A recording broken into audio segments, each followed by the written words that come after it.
আসসালামু আলাইকুম, সবাই কেমন আছো আপুরা? আমি রুমা মাহমুদ আমার পেজ থেকে, এবং আমি অনেক ভালো আছি। তাই তো তোমাদের নতুন নতুন মেজারমেন্ট দিতে চলে আসি। আজকে কিসের মেজারমেন্ট দিব দেখো, তোমাদের জন্য সুন্দর করে উপরে কিন্তু লিখে দিয়েছি। দেখো 6/6 পেটিকোট এবং সাইজটা হচ্ছে 34। হ্যাঁ, এটা 34 সাইজের জন্য। অনেকেই আমাকে আবার জিজ্ঞেস করো, আপু 34টা কি? এটা রেডিমেড সাইজ। তুমি দোকানে গিয়ে পেটিকোট কিনো না যে আমাকে 34 সাইজের একটা পেটিকোট দেন, তো এটা ওই রেডিমেড সাইজ, ঠিক আছে?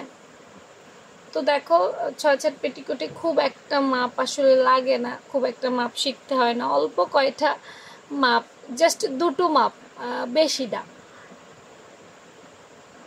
এই দুটো মাপ জানলেই তুমি পেটিকোট বানাইতে পারবা। ওকে, এখন আসো, প্রথমেই হচ্ছে 5 ইঞ্চি। এটা হচ্ছে কোমরের যে পট্টিটা আছে না, ডাবল পার্ট। হ্যাঁ, এটা সিঙ্গেলে নেওয়া আছে 5, তো এটা ভাঁজ করলে ডাবল হয়ে যাবে, 2.5 হয়ে যাবে আর কি। কোমর পট্টিটা 5। আর কোমরের যে পাশ, এটার কোনো মাপ হয় না কিন্তু। অনেকে আমাকে প্রশ্ন করতে পারো, আমি জানি। কোমরের পাশ হয় না, কারণ এগুলো জোড়া দেওয়ার পর যেটা হবে সেটাই পাশ, এখানে আলাদা পাশ নিতে হয় না। আচ্ছা, গোল পেটি কেটে পাশ নিতে হয়, এইটাতে হয় না। এরপর আসো নিচের অংশ। তো পেটিকোট তো আমরা যারা কাটতে জানি, আমরা জানি যে আড়াআড়ি একটা মাপ নিতে হয়। হ্যাঁ, তো আড়াআড়ি যে শেপটা দেখো, এখানেও 5, এখানেও 5, মানে আড়াআড়ি আমরা কাটবো 5 ইঞ্চির মধ্যে রেখে।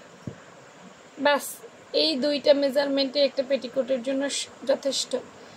এখন আসো, আবার অনেকের মনের ভিতরে প্রশ্ন থাকতে পারে, আপু এটা কি সেলাই সহ না সেলাই ছাড়া? দেখো 5 8 40 হয়ে যায়, 40 চলে যায়। তার মানে কি, বাকি যে ইঞ্চিগুলো আছে 34 থেকে 35, 36, 37, 38, 39, 40, এই যে সংখ্যাটুকু, এগুলো সেলাইতে চলে যাবে। মানে তোমার 5 দিয়ে কাটলে 4.5 টিকবে। কত টিকবে? 4.5 টিকবে।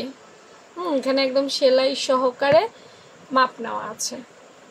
তো আসলে এই সিম্পল বিষয়গুলো আমরা ঘরে বসে বানাইতে পারি। এগুলো ঘরে বসে বানাইলে আমাদের কিন্তু অনেক টাকা বেঁচে যায়, তাই না? আচ্ছা, এই ধরনের রেডিমেড মেজারমেন্টগুলো নিয়মিত যদি পেতে চাও, তাহলে কিন্তু আমার পেজে ফলো দিতে হবে। আর তুমি যদি আমার পেজে লাইক কমেন্ট না করো, তাহলে কিন্তু ফেসবুকও তোমার কাছে পৌঁছাবে না। তো যারা নিয়মিত ভিডিও পেতে চাও, তারা ফলো দিয়ে রাখো। আর যারা দেখতে চাও না, আমাকে অপছন্দ করো, তারা আনফলো দিতে পারো, কোনো সমস্যা নেই। ভালো থেকে সবাই, আল্লাহ হাফেজ।